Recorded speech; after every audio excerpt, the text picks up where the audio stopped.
from a review of your Boston show. This is from the foreword, which bills itself as Jewish, independent, and nonprofit. Quote, "So, can you fully enjoy Waters' work if you do not agree with his positions? For me," says the author, "the answer is yes. In the concert, there was a high percentage of content, musical, visual, and political, where we were all on the same page, as were, I'm guessing, the nearly 20,000 in attendance." I guess that's what it's all about, right? I'm very glad that he or she, was it He. that Yeah. he says that, because that shows that we're making some progress. The trick is to, and this is part of my work, right? Because particularly within the context of the whole Israel-Palestine thing, right, which some Jewish people have a problem with and others don't, but we all think about whether we're Jewish or not. We always come back, or I always come back, to this tiny, tiny platform, except it isn't, which is Paris 1948 and the Universal Declaration of Human Rights. Either you subscribed to the 30 articles of that declaration, or you don't. You cannot cherry pick. You can't have it. You can't have it your own way. You have to say either this is about all of us, all our brothers and sisters, irrespective of ethnicity or religion or nationality, or it isn't.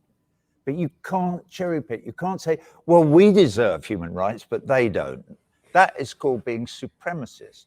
And there's religious supremacy and you know, skin color based supremacy and political supremacy and this. Well, so that's a very important document, partly, as we know, written by Eleanor Roosevelt, I believe, had a huge amount to do with the wording of that declaration from 1948. I can't remember where I got started on this, but it's a very small platform. So the guy who wrote that article in the Jewish Independent, whatever paper, Yep. Thank you, sir, for the forward, being the forward, for saying that about the show. And I'm really glad to hear that you feel that way. But I will stand on that platform until the day I die. And if I live to be the age of Methuselah, I would still be standing on 1948 Paris. And I stand on that platform with all my brothers and sisters all over the world, irrespective of all the things that I've said. And there are billions of them in the South, in the poor world, in the third world, who have been trampled on for the last 500 years, since we Europeans started spreading over the world and trying to steal everything from them, which is what we've been doing, including here in the United States, I believe. This is not taught in your schools, obviously. When you say this, then I have to say, what about our role as liberators? You of all people, you have no role as liberators. World War II. World War II. You got into World War II because it's Pearl Harbor.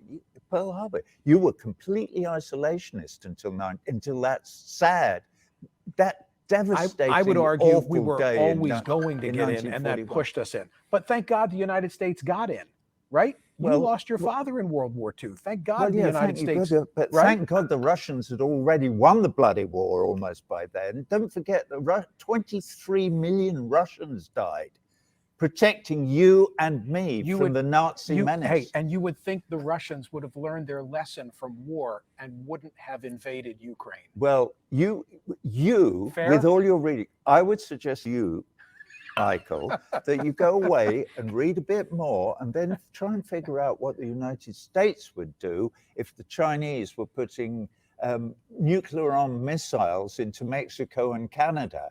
The Chinese are too busy encircling Taiwan as we speak. Okay? They're not encircling Taiwan. Taiwan is part of China.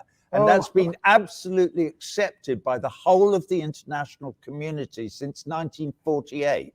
And if you don't know that, you're not reading enough. Go and read about it. Okay. Did we solve anything here today? Yeah, we did. I mean, no, we didn't. I mean, you're believing your propaganda, your side's propaganda. You're defining it as Taiwan, propaganda. you can't have a conversation about human rights, and you can't have a conversation about Taiwan without actually doing the reading. Roger, if you're having a conversation about human rights, at the top of the list of offenders are the Chinese. Why is it always the It's Western at the world? top of Why, your list. why is it The always Chinese the Western didn't world? invade Iraq and kill 1 million people in 2003. In fact, as far as I can recall, hang on a minute, who have the Chinese invaded and murdered, slaughtered? Their own bollocks. Okay. That's absolute nonsense. Complete nonsense. You should go away and read, but read some proper. Hey, my literature. problem is I spend too much time reading your liner notes. Okay. Thank you for doing this. Thank I you appreciate for it. talking to me. All It's right. always a pleasure. Is it? Okay. Oh my God. You're such a troublemaker. Please don't call me that. What? My God. This is a joke. I think you give fits to the people who are with you. Those two, and Kate and Fran in particular. Oh shit! How much longer is this going to go? Why? Why would they give him fits? I only speak the truth. It's like, you know, I met Clinton once. Have I told you this? No, tell me. It was a charity do organized by John, what's his name, from VHS. John, you know who I mean anyway. And it was a charity to give classical instruments to black kids in the Bronx. Hillary or Bill? Bill. Bill. Yeah. Who's Hillary? I thought that was the guy who climbed Everest. Anyway, Redmond. Right. Thank you. So where was I? Yeah. So I had just spent a couple of really wonderful days in a school in the Bronx with about, I don't know, 50 black kids, all with instruments and whatever, teaching them to play a version of Another Brick in the Wall part 2. Nice. It was great. It was fabulous. Anyway, we all bushed up to Lincoln Center the next day or whatever, and we performed it. Well, Clinton was there for some reason or other, and he said he wanted to meet me. So I was wheeled in, and I said, hello, and whatever. And I wasn't quite sure what else to say, but he'd just given a speech, and I'd been like 20 feet away watching him giving a speech. And I'd never watched him in close up and whatever. And I watched him. And he was very glib, or not quite eloquent, but sincere beyond all imagination, you know. And I thought it was quite impressive. So when I said to him, I thought, what can I say? I went, I just watched you make that speech, right? And he went, yeah, you know. And I went, how do you do that? Which is a kind of double-edged kind of question like that. And he looked at me like that with his gimlets, and he went, I just tell the truth. And I went, yes, fucking brilliant. Isn't that the perfect moment? You know? Good stuff. I just tell the truth. Well, I don't know about Bill Clinton telling the truth, but he's a very convincing bullshitter. Yeah. So he gave his views on Ukraine and Taiwan. It's pretty powerful. Yeah. I can't believe he was allowed to say that on CNN. Yeah. I guess they decided he would get more clicks and generate more audience on CNN because of his name, so it was worth it to them. I guess. I think he and Smarkarnish, or however you pronounce his name, I think they're kind of old buddies. That's probably the only anchor at CNN who would give Roger the time of day, let alone 30 minutes uncensored to speak his mind. And he was absolutely right about World War II. You know, America really didn't want to get in that war. We were solidly anti-interventionist. We looked at it as Europe's war, which I think is instructive for where we are right now. Here's another war breaking out in Europe that most Americans really don't care about. It doesn't affect their daily lives. They don't want any part of this. We don't want to get in any deeper. And in truth, about, I think, 30% of the Allied forces in Europe were Americans, maybe 20%. It really wasn't much. At least 70% of the fighting forces that were killing the Nazis were Russians, and they paid the heaviest price. Not in the movies that I've seen. Right. There's a lot of rewriting of history going on, as you've probably noticed. In certain parts of the Ukraine, they're taking down any Soviet World War II era monuments. They're doing that all across Europe. They're doing it in Poland. There was just this week, I saw that the Auschwitz Memorial, had a special exhibit for the Russian role in liberating Auschwitz. The Russians did that. We didn't do that.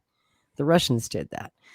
They took that memorial down just this week in Poland. So there's a lot of rewriting history going on. And that's, the American point of view, really since the Cold War started, was trying to minimize Russia's victory in that war. It's like we couldn't even give them credit for doing what they did and saving us all from the Nazis. Yeah. He said 23 million Russians died in World War II.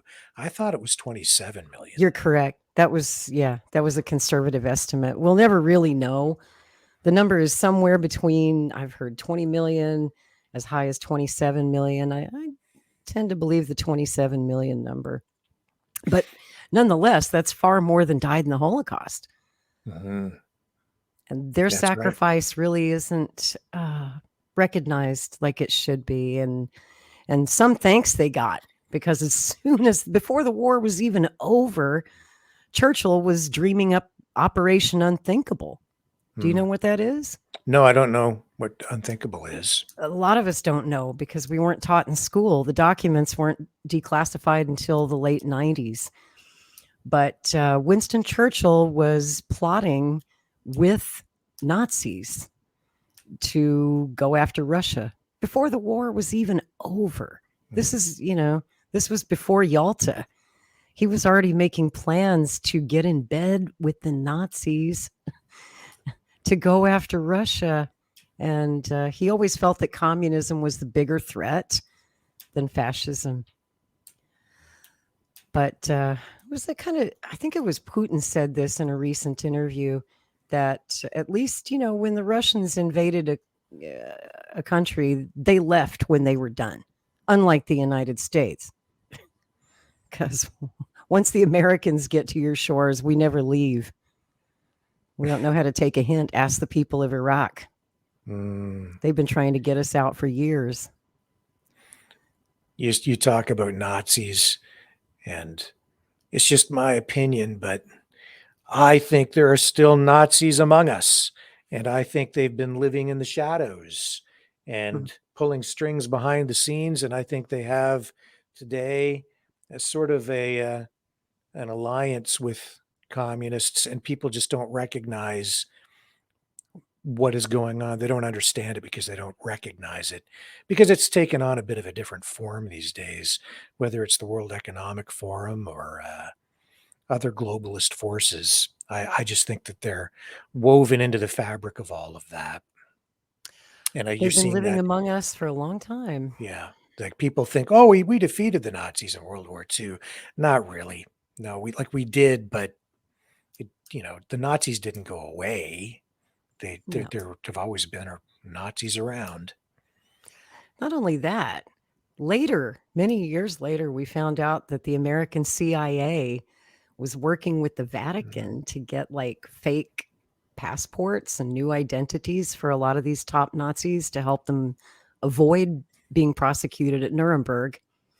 And they were brought here to the United States under diplomatic cover and into Canada in large numbers. There's a heck of a lot of, Ukrainians who were brought over to Canada after the war. And, there's I don't know if you know about Oakville, Ontario. That was a big diaspora of basically high-level Ukrainian Nazis and SS. There's actually a Nazi cemetery in Oakville, Ontario, with all the regalia on the gravestones, all the Nazi symbols, and nobody really seemed to pay attention to it until more recent years. But yeah, they're in our government. They're in your government. They that's for are. darn They are sure. in our government, and people just don't talk about it because Mm. most people don't realize. But they are there. And Nazis have been with us for a long time. I mean, I covered a Nazi war crimes trial where Did you? they wheeled out this old dude, Mm. an old Nazi. He was 80 some years old, and he'd been living in Canada for a long time Wow. So after you the have war. firsthand knowledge of it. Mhm. You covered one of these Oh yeah, trials. Wow. yeah. So that was a long When time was ago. that? Oh, I'd have to remember. I can't remember the year. It was like late Yeah. 80s, Yeah. late 1980s. Yeah. They were And he still was prosecuting a frail. few Yeah, he was frail. Uh, almost, he didn't live long after. I think he died a year after the trial. in So, prison. yep. But so I don't know if they call that justice or not. But Well, and then there's all the ones that escaped to Argentina and South America, Brazil. mhm. You remember that old movie, The Boys from Brazil? Yeah, Michael, yeah. I just yeah, watched that again recently. It's yeah. supposedly a fictional tale of Dr. Mengele getting away, but it's based on truth. It's mostly true. They took a few liberties, but it's mostly true.